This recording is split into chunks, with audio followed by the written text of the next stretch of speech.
Para quem não me conhece, prazer, eu me chamo Stephanie e faço parte do movimento espírita há muitos anos, inclusive fazendo parte da União das Sociedades Espíritas de São Vicente, e para mim é um prazer enorme mesmo. Você falou que eu vim, na verdade, partilhar conhecimento, e é exatamente isso. Essa é uma oportunidade de trabalho e de reunião muito importante para todos nós. Vamos ao tema da noite. A construção do amor. Eu trouxe para nossa reflexão, nessa noite friazinha e gostosa para aquecer o nosso coração, um tema bastante interessante, que aliás é interessante em todos os tempos e no atual também, a respeito da construção do amor em nós. Vamos. Tá bom isso aqui? Tá. Então esse tema é bom, porque numa noite fria ele aquece o nosso coração, mas é muito além do órgão cardíaco, né? É aquecer muito mais do que essa válvula que funciona no nosso organismo, mas é fazer expandir o que dela sai para poder ir ao encontro e manifestar, ir ao encontro do outro e manifestar aqui no planeta Terra o amor que a doutrina espírita nos propõe. Então, nesse tema, a construção do amor, eu quero começar fazendo um comparativo de que quando a gente vai fazer uma obra, seja ela qual for, então se a gente vai fazer a construção de um edifício, nós precisamos de um projeto, não é assim? E dentro desse projeto de construção, nós temos que ter a engenharia e a arquitetura. Qual a função da engenharia dentro de um projeto de construção? Normalmente para medir e fazer todos os cálculos, materiais utilizados, todas as possíveis, as possibilidades de segurança, ou seja, para dar estabilidade, segurança e proporções a essa obra. E qual a função da arquitetura? Uma vez construída, uma vez feita a obra, a arquitetura tem por função dar o quê? Utilidade a esse espaço, né? Oferecer utilidade, beleza, funcionalidade, praticidade a esse espaço. Então, se nós pensarmos na construção do amor em nós, como uma obra de amor, como nós poderíamos entender, o que nós teríamos como projeto para esta obra? Então eu vou buscar aqui, para nos ajudar a entender um pouco sobre isso, deixa eu ver que eu acho que tá, agora vai. O que nós encontramos no livro Pensamento e Vida, que foi ditado por Emmanuel, psicografado por Chico, no capítulo 30 do Pensamento e Vida, o título é justamente Amor. Claro que eu vou pegar só pequenos trechos, não daria tempo de em meia hora a gente tratar todo esse capítulo, mas a primeira frase do capítulo 30, que o título é Amor, Emmanuel nos diz o seguinte: o amor puro é o reflexo do Criador em todas as criaturas. Vamos prestar atenção no adjetivo. O amor puro é o reflexo do Criador em todas as criaturas. Com essa informação, Emmanuel nos esclarece um primeiro ponto, que a gente está falando de amor pela ótica da doutrina espírita. E não é aquele amor humanizado, porque a gente, quando pensa em amor por um aspecto humano, a gente pensa no amor romântico, né, aquele amor filosófico. E ele está falando do amor universal, que na realidade é o único amor real que existe no planeta Terra. Então é a construção deste amor, que é aquele amor que pode ser percebido, sentido, e que beneficia as pessoas, principalmente que cruzam a nossa jornada, ou que fazem parte da nossa jornada. Muitas vezes por pouco tempo, por mais tempo, por um tempo breve, mas como é que a gente faz refletir este amor? Então o que acontece? Quando ele fala assim, o amor puro é o reflexo do Criador em todas as criaturas, é que o amor de Deus é o único puro, perfeito e absoluto. Portanto, é o único amor real que existe no planeta Terra. Porque quando esse amor passa por nós, ele já sofre um processo de adulteração. Ele já passa a não ser puro, ele já passa a estar inserido das nossas emoções, das nossas crenças, de toda a nossa grande, vasta gama de coisas que a gente pensa, que a gente sente a partir da nossa cultura, das nossas vivências, das nossas opiniões. E aí quando ele fala que é o reflexo do Criador, é porque o que acontece? Nós muitas vezes nos confundimos acreditando que nós somos capazes de gerar amor. Nós só refletimos amor. E para eu refletir esse amor, eu tenho que estar conectada à fonte. Portanto, nós não somos usinas de amor, nós somos dutos de amor. Entenderam? Então esse amor vem e eu reflito. E para eu refletir esse amor, de novo, eu tenho que estar conectada à fonte. Se eu não estiver conectado à fonte, não é esse amor. Aí é aquele amor já adulterado, já maculado. E aí, continuando, para nós entendermos um pouco mais, tem uma série chamada Fonte Viva. Essa série também foi ditada por Emmanuel e escrita, né, por Chico. Na série Fonte Viva, a respeito do amor, Emmanuel diz o seguinte para a gente: o amor de Deus se distribui não como alguém que doa um pão, mas flui como um sol, igualmente intenso para todos os seres. Então a gente já começa a perceber que qual é o modelo, o projeto de engenharia para a construção do amor em mim? Qual é o projeto? É o amor de Deus, que é o único real.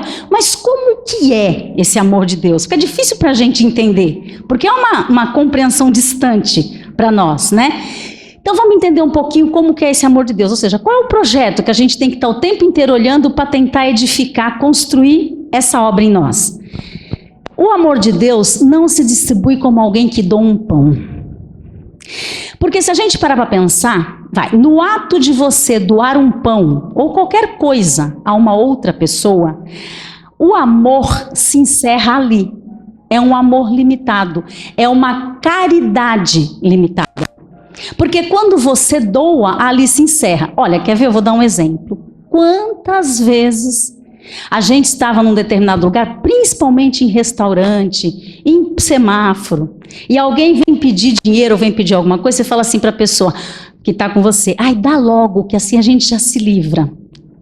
A gente não faz assim muitas vezes? Ou se a gente não fala, a gente pensa: eu vou dar logo, que assim a pessoa para de perturbar minha paciência, para de me incomodar nesse momento. A gente faz ou não faz dessa forma? E mesmo todos os outros trabalhos, quando a gente doa, mesmo que seja o seu trabalho, mas ali você não estiver imbuído de bons sentimentos, de boas intenções e de intenções o mais puras possíveis, não é uma transfusão de amor.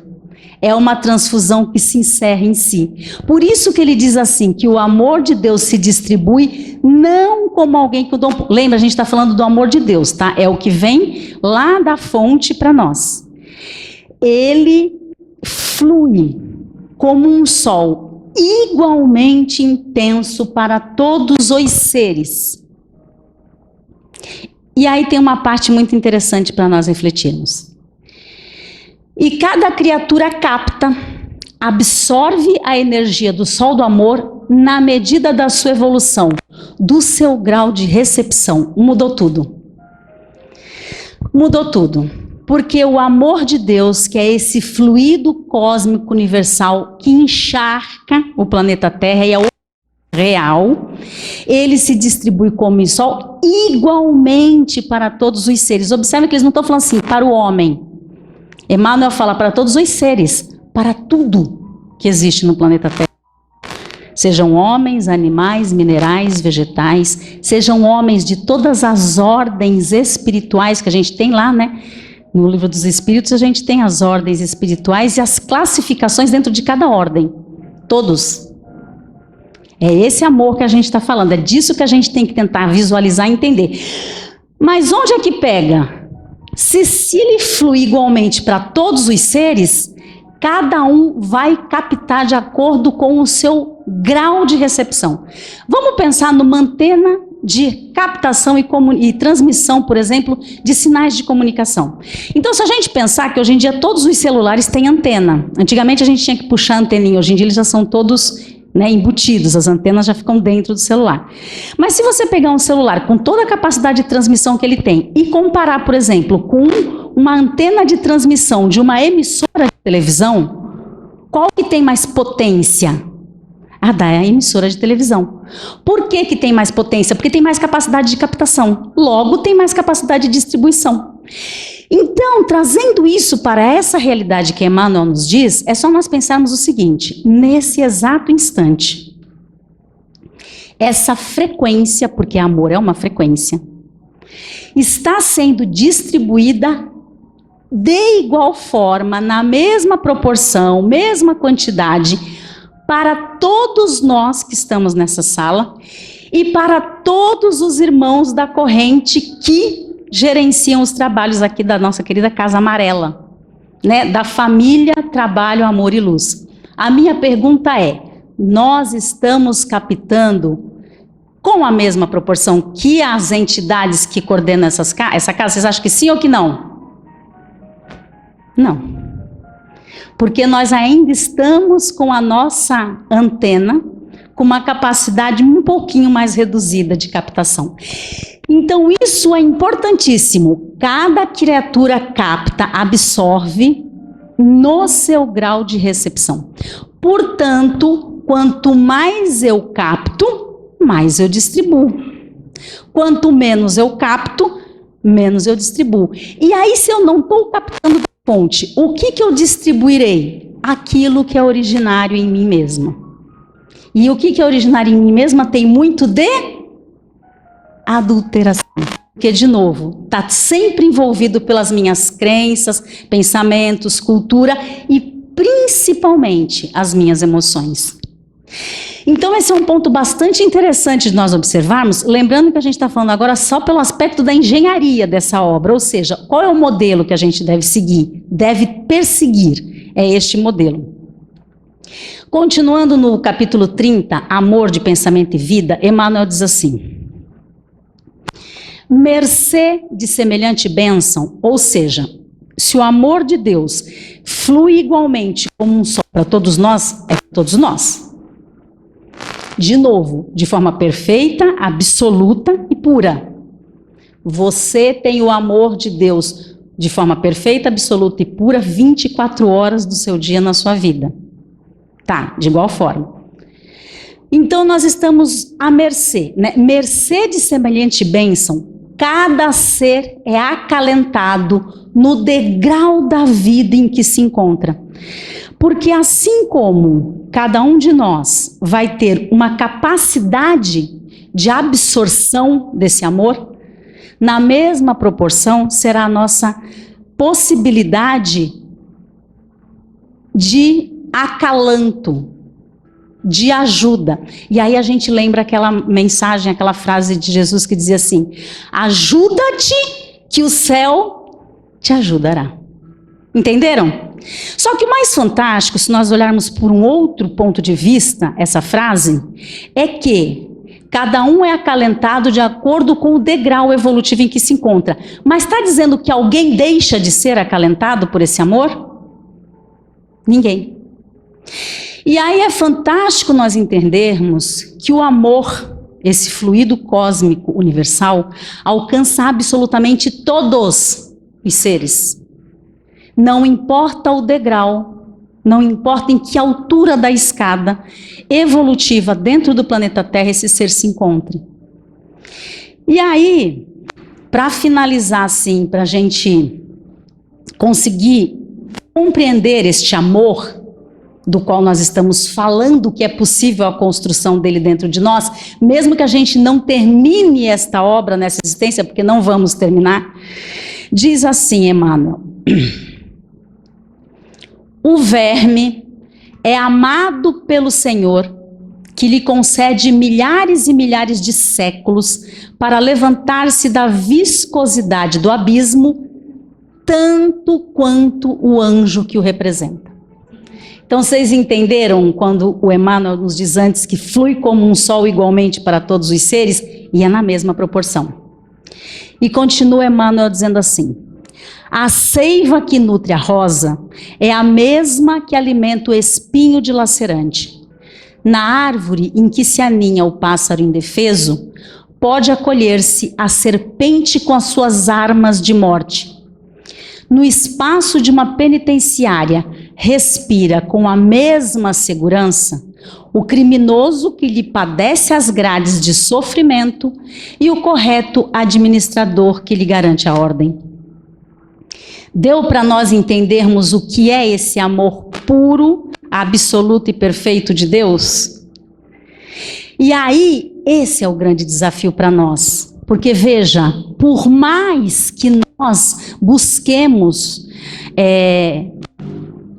decantar esse amor que nós manifestamos na sociedade, na nossa família, com o próximo, lembrando, esse amor é adulterado pelas nossas emoções.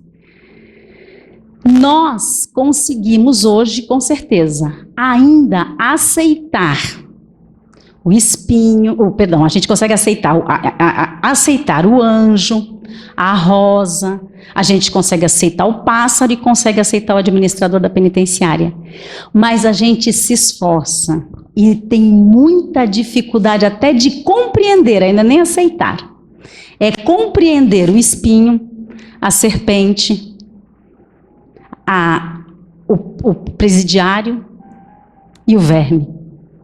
Então, é só para nós fazermos uma reflexão do que é esse amor de Deus, do que é esse amor que, de novo, encharca o planeta Terra, toda a psicoesfera do planeta Terra, e que, como um grande campo de dados, nós podemos ter acesso a ele no momento, e são momentos muitas vezes muito breves, mas é naquele momento em que a gente se predispõe a olhar para o outro ou para uma circunstância por um outro olhar, pelo chamado olhar da caridade.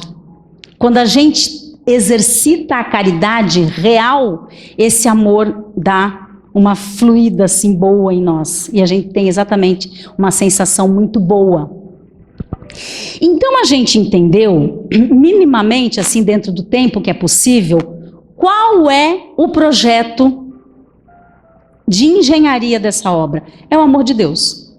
Não tente visualizar nenhum outro amor para essa edificação proposta pela doutrina espírita, que a doutrina espírita nada mais faz do que rever e reexplicar o que já foi proposto por Cristo. Tanto que o evangelho segundo o espiritismo é que evangelho? Todo o evangelho das narrativas de Cristo. O evangelho dos apóstolos. Então, o evangelho segundo o espiritismo são espíritos, né, assinado pelo Espírito de Verdade, que já estiveram nessa jornada onde nós estamos hoje, e que já adiantados, eles nos passam informações explicando hoje, que já temos um pouquinho mais de capacidade de compreensão de certas coisas, principalmente movimentados pela ciência e pela tecnologia, nós já temos mais capacidade de entender algumas coisas que lá atrás não se entendia tão bem. Então, o evangelho segundo o espiritismo é o evangelho de Lucas, de João, de todos eles, Mateus. Então, é importante nós entendermos isso. Então, de que amor nós falamos? Qual é a obra? É esse amor. É um amor que não é romantizado. É um amor que é sublime, que é divino. E aí, a gente entende mais ou menos que esse é um amor que a gente deve perseguir, ou que a gente deve pelo menos vislumbrar, né, conseguir desenvolver em nós. Mas como, né? Porque desde o princípio eu estou falando, esse amor, quando ele passa da fonte por nós que somos duto, ele acaba sendo contaminado, né, pelas nossas emoções. E qual é a diferença de emoção e sentimento? Porque a gente tem que entender que o amor não é uma emoção. O amor é um sentimento. A emoção é o desejo, a paixão, o interesse, a admiração. Essas são emoções. Mas amor não esse romantizado que a gente imagina, o amor real, com aquela característica puro, ele é um sentimento. Aliás, o amor é o principal mandamento da lei de Deus no planeta Terra. São os 10 mandamentos da lei de Deus, o amor é o principal dele. Tem a lei de conservação e tem a lei do amor, que é o principal, é o carro-chefe. Então, para a gente tentar entender um pouquinho essa diferença, de como a gente processa isso até chegar nesse amor, nesse sentimento, Kardec sempre dizia que era importante para o espiritismo e para os espíritas sempre acompanharem todas as evoluções da ciência, sempre muito atentos ao que fosse verdade. E aí eu trago aqui, vou trazer uma informação que é dada por um neurocientista chamado Eric Kandel. Inclusive ele teve no Brasil, esse neurocientista, acho que foi em 2012 que ele teve no Brasil, e ele tem um livro chamado Princípios de Neurociências. No capítulo 48 desse livro, ele explica para a gente de uma forma bem interessante a diferença entre emoção e sentimento. Leiam, se vocês puderem, porque é muito mais detalhado que isso. Eu vou só dar uma pincelada para a gente entender mais ou menos a diferença entre emoção e sentimento.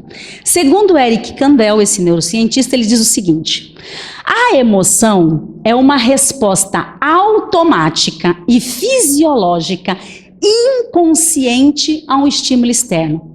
Então, é uma resposta automática, fisiológica, material, inconsciente a um estímulo externo.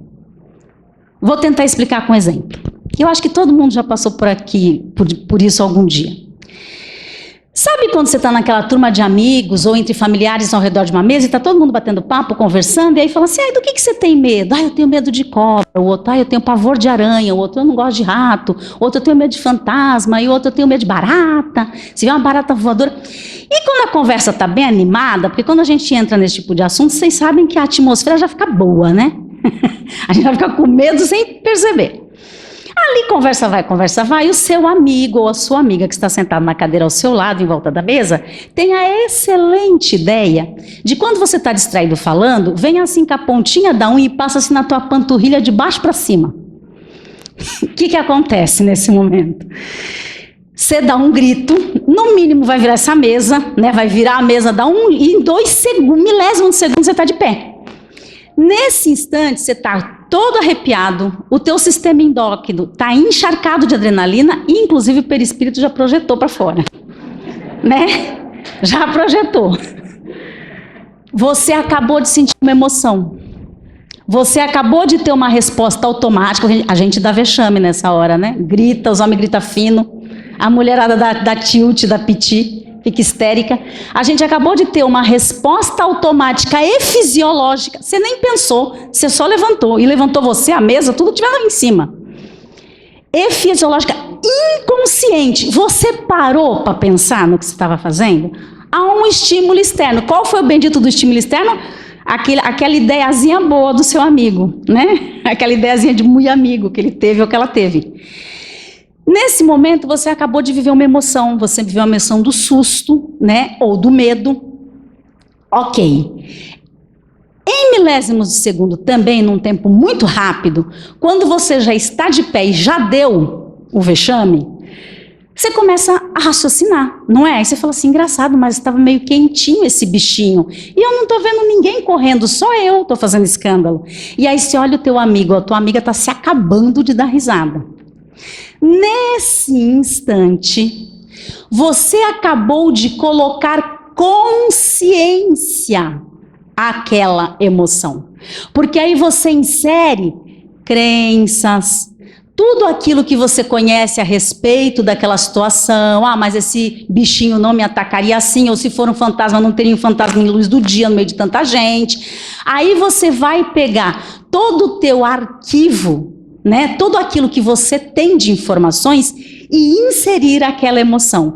E aí sim, você vai também dar risada e com certeza vai até aumentar a intimidade entre você e seu amigo ou sua amiga. Já lembrando que a gente já fica preparando o retorno, né? O troco, com certeza. E aí então Eric Kandel nos diz o seguinte a respeito desse sentimento. O sentimento é a emoção elaborada, absorvida, pensada, refletida. Por isso que depois do primeiro momento, você toma consciência. Por que eu quis dar essa explicação? lembram que amor é um sentimento? Como se faz para construir o amor? Como que eu manifesto, materializo esse amor? Eu tenho que entender que a matéria-prima do sentimento amor são todas as emoções adjacentes. Portanto, raiva, ciúme, nojo. Muitas vezes quem é casado há muito tempo sabe do que eu estou falando. Todas essas emoções precisam ser lapidadas, pensadas, refletidas, absorvidas, elaboradas para que se chegue ao amor. O amor também se compõe de amizade, de desejo, de alegria, de todas essas emoções positivas também. Mas o que contamina esse sentimento são as emoções negativas, são aquelas que não são boas. Portanto, para a construção do amor em nós temos que entender que sim, esse amor passa por essas emoções. Senão a gente cai naquela ilusão de achar assim, nossa, eu amo tanto essa pessoa, de repente essa pessoa me traiu, parou, acabei de amar. Então você não amava. Não amava. Não amava. Eu amo tanto minha mãe, eu adoro minha mãe. Aí minha mãe vai e faz algo que eu não concordo. Eu fico 10 anos sem ver minha mãe. Minha amiga está dando risada. Acho que ela se identificou. Ou lembrou de alguém, né? Gente, irmãos. E eu posso falar isso porque, graças a Deus, eu tenho 5 irmãs, somos 6 filhas e todas nós nos damos bem. Tem cada quebra-pau de vez em quando, todas adultas, mas dentro da minha família e muito perto de mim, existem irmãos que não se falam há anos e que se adoravam quando crianças e adolescentes. Existe, inclusive, bem perto de mim, a história de um irmão que morreu há 2 anos e não falava com os outros irmãos. E isso é uma dor que prossegue dentro da família. Então é isso. E isso, gente, não é um julgamento, tá? É para nós fazermos uma reflexão a respeito. Então a gente não pode ter a ideia juvenil de que o conceito do amor é que o amor é sempre tão gostosinho, o amor vai te fazer sentir dor. O amor vai te fazer sentir raiva. Porque, de novo, assim como um escultor dessa obra, você vai precisar, com maturidade, fazendo o processo de elaboração, absorção, pensamento e reflexão, trabalhar quando as suas emoções negativas vierem. E aí, para a gente finalizar, porque já está bem em cima do tempo, eu trouxe essa imagem de O Pensador, acho que todo mundo conhece, né, já ouviu falar dessa escultura belíssima, feita por um escultor chamado Auguste Rodin, que ele é francês. E o que muitas pessoas não sabem é que o Rodin, quando ele esculpiu o Pensador, ele pegou um chamado monólito. Monólito é uma pedra única, gigantesca. E daquele monólito, Rodin começou a esculpir com seu cinzel. Esculpiu e chegou a esta escultura. Eu fiz questão de trazer porque olha o detalhe, toda assim, a perfeição de músculos, tudo. E aí, parando para pensar, gente, ele não fez assim, eu estou esculpindo, o nariz ficou torto, eu vou lá colocar um pouquinho de argamassa e vou moldar. Não. A partir de um monólito, ele esculpiu ao longo de muito tempo e chegou nessa que é considerada, inclusive, uma das obras mais perfeitas da humanidade. Uma vez, Rodin sendo entrevistado, o repórter perguntou para ele assim, como foi que você conseguiu essa proeza de pegar uma pedra gigantesca e fazer uma escultura sem fazer acréscimo de nada? E aí a resposta dele é fantástica, tem tudo a ver com a construção do amor em nós. Ele falou assim, ela já estava lá, eu só tirei o excesso. Entenderam o que é ser duto, ser o reflexo do amor puro do Criador? Está em nós esse amor. Mas nós teremos que esculpir, compreender. E aí então a gente consegue perceber que a construção do amor em nós passa por essas duas grandes observações, de que só existe um amor real, que não é ilusório, que não é fictício, que não é criado por nós. Só existe um amor real, que é o plasma universal, que está em todo o planeta Terra e que alcança todas as criaturas. É o amor de Deus. Que nós somos duto condutor desse amor. Para que a gente não se cobre demais. Ah, mas eu queria gostar dessa pessoa e não consigo gostar. Você não vai conseguir gostar. Dependendo de como for a relação, o que você tiver de um histórico com ela, talvez você não goste mesmo. Mas se você aprender a respeitá-la e a não prejudicá-la, já é o suficiente. Você já está materializando, manifestando com um pouco mais de pureza esse amor.